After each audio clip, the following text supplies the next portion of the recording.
Hello, my friends. Thank you for joining me at Evolutionary Energy Arts once again. So we'll start by taking a look off at Hawaii.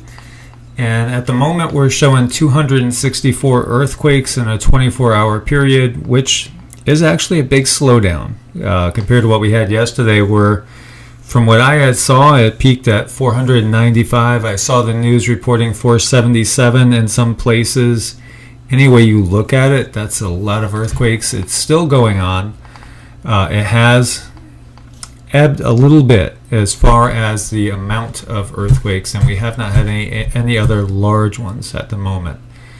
However, the lava is still flowing. There's still more cracks and fissures developing, and there is toxic gas being outletting, and it's really affecting the residents as we take a look here. Your neighborhood. Imagine this happening 4 doors down from where you're living. And that's what happened to one man that we just spoke to, Steve Getty, who told me that he built the house that he's living in on his own. He's a carpenter by trade, just finished the house, and then he saw this fissure open up, and he said, unlike lava flow that takes a long time, this happened quickly, and he knew his house was at threat. Take a listen to what he said. Life is completely turned upside down. And I think it's just started to set in. You know, yesterday everybody looked like Beverly Hillbillies. Everybody had everything in their trucks and on the run. Now this is the first morning after evacuation, and now trying to figure out what the future brings. Starting to feel it. Yes, I kind of set well to my house yesterday, but now I'm starting to think about my future, you know, my work, my job. Am I going to move? Am I going to have to move to somewhere else on the island? You know, the whole might be forever changed. So now it sets in, and people formulate their plans on what exactly they're going to do. And as this article says, Kilauea volcano is squirting lava and toxic gas through new cracks in the earth. And as you can see, can you imagine seeing something like this coming down your street? Truly, it does look like hell on earth. It's hard to imagine or fathom, but it's the force of nature. And speaking of hot, so the hottest day ever was probably last Monday in Pakistan, and setting a new record of 122.4 degrees. So even though we are heading into a grand solar minimum and at least a little ice age, if not an ice age, you have the extremes increasing. And so all this adds to the just the eventual food scarcity that we are going to see in, you know, basically around the globe. So as always, we have to prepare. And poor India, you know, India had those killer dust storms. They've had floods. They've had unimaginable lightning strikes in short amounts of time. And forecasters are warning there's a lot more freak weather coming. As this article says, the death toll was 143. I've seen it updated over 150. And they're getting hit with just about everything you could think of. Just insanely intense, extreme weather. So President Trump orders federal flood assistance for Indiana. And this is going back to the floods that developed there in the early spring. And there's been flooding everywhere. It's one of the things we're seeing everywhere. And here now they're warning California is due for a mega flood. That could force 1.5 million people to evacuate and would cause $725 billion in damage, and it would hit Silicon Valley hard.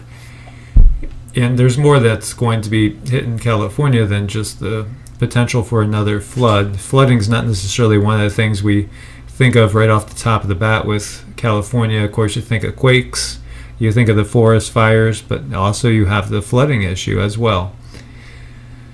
And so, you know, it's just another thing to watch, as we have a lot to watch as it is. Lewis and Clark County flood emergency sand and sandbag distribution moved up to noon, and we can see flooding there as well. And this is in Montana, as we know. Record snowpack, record melting, record floods. It just goes together. Also in West Virginia, roads, creeks flood along the I-64 corridor this morning. Flood warning issued for Lake Champlain up in New York State. Minor flooding expected as the water rises. And we do have a moderate geomagnetic storm conditions that have been observed and should keep going for the next day or two. So there's lots going on, and Mother Earth is definitely going through her thing. So in addition to the 300,000 customers that were without power in Michigan from this storm, the same storm actually did kill 3 people in Ontario, Canada, and put 300,000 people on that side of the border without power. So this storm was an intense one, and it knocked out power for 600,000 people. And as we've been talking about, have your plan and have your backup sources. What are you going to do when the power's out? And of course, that depends on what time of the year it is and where you live, but everybody has to formulate their own plans. Scientists warn of dangerous decline in Asia Pacific's biodiversity. And so all the Earth changes, and we'll use that term instead of climate change, which always brings up those negative connotations. They are affecting the different species on the planet, and the species that are here now are getting hit with cosmic rays, energy that is really unparalleled in our lifetimes, and eventually it'll probably cause new forms of life to develop. And unfortunately, as we've seen, if we look at the fossil record, there's so many species that have ended, and nature will find others to fill their gap. And so biodiversity, that's the essential variety of life forms on Earth, continues to decline in every region of the world, significantly reducing nature's capacity to distribute or to contribute to people's well-being. And it's sad, but it's just another cycle in the bigger cycle of things, the cycle of life. And this is an article that is just remembering how things used to be when the sun had a yellow tinge. And is it a Mandela effect thing, or is it real? Are we all remembering, those of us that were alive back in the 70s and 80s and stuff, are we remembering things nostalgically? And do we really think that the sun was ever yellow? Because it's certainly not really yellow now, it's more white. And this article is just talking about that, and there's definitely a change going on in the sun, and it's very, very interesting. And so, it does mention some interesting things, such as the equator of the sun rotates every 26 days, while the north and south hemispheres rotate every 37 days. And so what happens when the bottom of the sun goes counterclockwise, the top of the sun's going clockwise, you create torsion shear.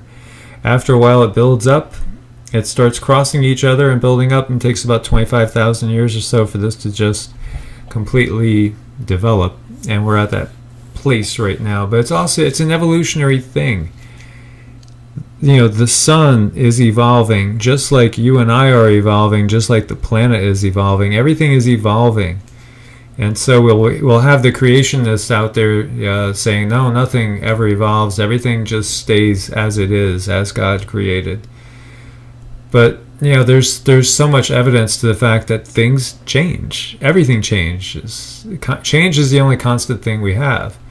And so we have to realize that, and things evolve, and life goes on in a spiral. So it appears to be a circle, but in reality it's a spiral that ascends, and sometimes perhaps it descends. But we are definitely going through a different phase now. We're entering a completely different phase. So we're leaving the reality that we grew up with and heading into a completely different reality. And so I wanted to finish with these very interesting photos that were sent in by a subscriber. And I'll let you guys decide what you think.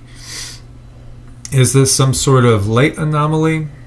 Is this some sort of energy orb? Is this a plasma ball?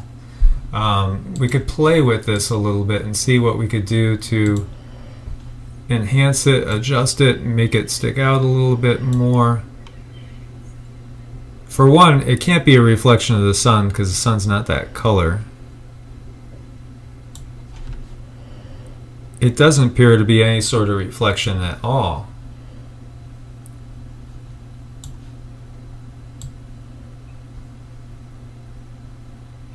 But it is some sort of luminescent sphere. And it's photographed in a couple different spots, and honestly it reminds me of something very much, something that I woke up to one night. I just woke up one night with the feeling I was being watched, and so I opened my eyes and there was this orb, this goldenish orb about 18 inches over my head, in between me and my ex-wife. And she was sound asleep, and I just closed my eyes thinking, okay, you're dreaming here. And I opened them again, it was still there. And it appeared to be the size of about a basketball, maybe even a little bit larger. And it seemed to have a circle within a circle that almost reminded me of an eye. And it gave off these energetic bolts that look like in the old Frankenstein movies when they're trying to make the monster alive. The plasma discharge was going from the inside ball to the outside ball. And it was really interesting because it felt like this thing was conscious. It felt like it was kind of someone more than anything. And so when I look at these photos, these really remind me of it a lot.